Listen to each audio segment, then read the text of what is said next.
Muy bien, y nos da muchísimo gusto recibir a la abogada Melissa Ayala. Ella es licenciada en Derecho por el ITAM con maestría por la Harvard Law School con diversos diplomados y cursos enfocados en feminismo y erradicación de la violencia de género y discriminación. Y bueno, le pedimos poder platicar con ella para comentar qué es lo que está sucediendo con la reforma judicial, qué es lo que se pretende, cuáles son las ventajas, si es que las hay, desventajas y todo esto. Licenciada, buenos días.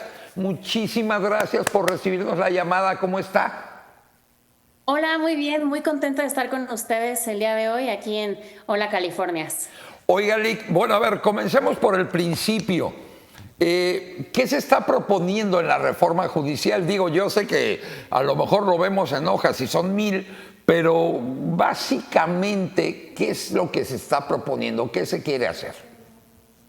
Claro, creo que hay que empezar por ahí, ¿no? Creo que lo más importante es entender qué es lo que se propone y que como todo tiene claroscuros, ¿no?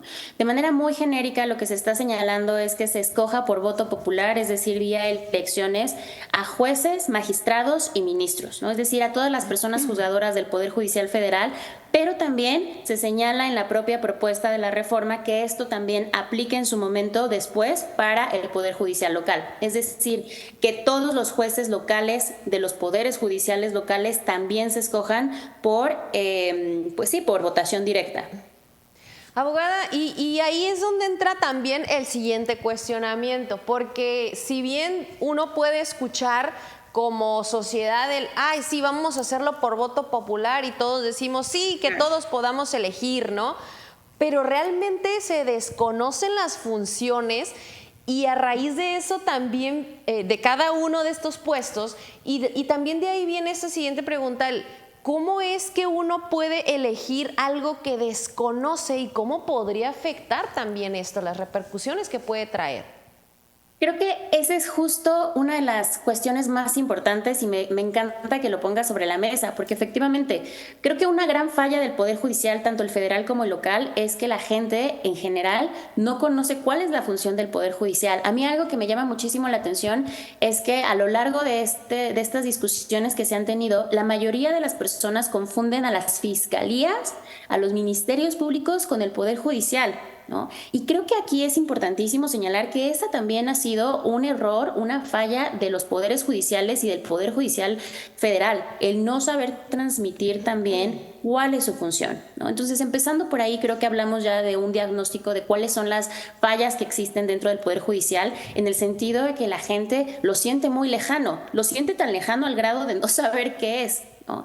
Eso por un lado, y retomo lo que tú señalas, ¿cómo vamos a escoger a personas que no sabemos qué es lo que hacen, a qué se dedican? Y en un segundo momento también lo peligroso que esto puede ser.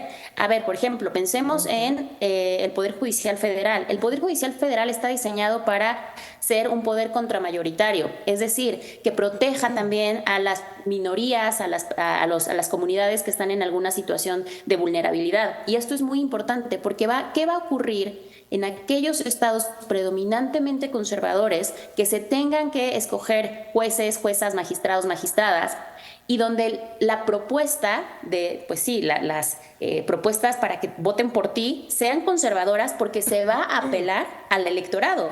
Para que alguien vote por ti tienes que hacer propuestas que le atraigan. En este sentido, pensemos en estados, no sé, Querétaro, por mencionar alguno, un estado profundamente conservador, en donde, por ejemplo, hemos tenido avances gracias también a las sentencias del Poder Judicial Federal en materia de aborto. ¿Qué va a ocurrir en el momento en el que, para poder ser elegido o elegida, una persona juzgadora presente propuestas antiderechos o contrarias a los derechos de ciertas comunidades? Creo que esto es algo que no se está tomando en cuenta. Además, ¿cómo vamos a financiar estas elecciones? Estamos hablando de elecciones nacionales y locales. ¿Cómo se va a, vaya, cómo la gente va a saber que por quién está votando? No, creo que eso también es algo bien importante. Vaya, si para las elecciones que acaban de pasar teníamos que tener muy identificada hasta la cara de las y los candidatos, ¿cómo le vamos a hacer para elegir a más de 2000 personas juzgadoras? Ahora, Lic, aquí yo tengo una pregunta.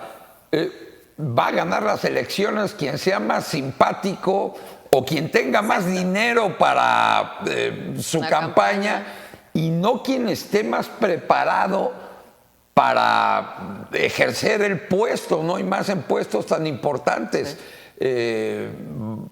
Precisamente, y además me parece que es muy importante señalar que no es solamente son puestos muy importantes, son puestos muy técnicos, ¿no? En donde precisamente es lo que se hace es una labor muy técnica, y que esto está pasando por alto y las implicaciones que esto va a tener en la vida de las personas comunes y corrientes. Es decir, si ahorita nos encontramos con un rezago judicial de por lo menos 6 meses, imagínense todos los expedientes que van a tener que quedarse en pausa en lo que se resuelve quién va a ser la nueva persona juzgadora que entre al juzgado, ¿no? Y por supuesto, se va a volver una elección de quién es la persona más popular, más simpática, que mejor domina las redes sociales. ¿Quién baila mejor, básicamente? Y eso se vuelve una bola de nieve a donde ahorita nos encontramos, que decimos, pues es que a veces se arrepiente uno de por quien votó, porque inclusive en las elecciones pasadas que decían, no, pues hay que votar por senadores, ¿y qué hace el senador? ¿Quién sabe? Pero yo le tengo que tachar ahí, ¿no? Entonces, de alguna forma esto repercute también desde la educación de los mexicanos como sociedad en general, en cuanto a que no tenemos un conocimiento de las leyes, no sabemos qué es lo que realiza cada función, qué función tiene cada puesto, y que nos orilla a tener un temor, de alguna manera, por así decirlo, a que el voto sea popular para estos cargos. Exacto, sí, qué peligroso eso, ¿no? Qué peligroso que precisamente esto se esté volviendo más bien un tema de popularidad. A mí lo que me preocupaba mucho es justo que se estaba señalando que para ser juez o magistrado no se necesitaba tanta, o sea, que casi saliendo de la universidad lo podía hacer.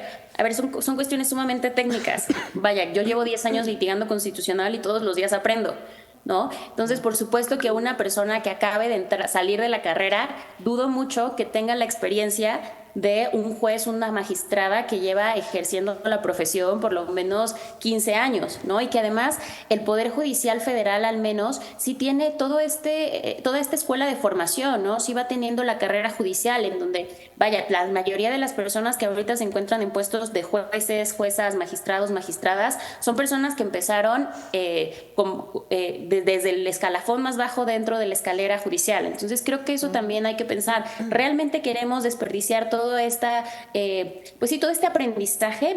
Y estamos dispuestos a la curva de aprendizaje que vendría con las nuevas generaciones de juezas, jueces, magistrados, que puede ser que no tengan experiencia en la materia?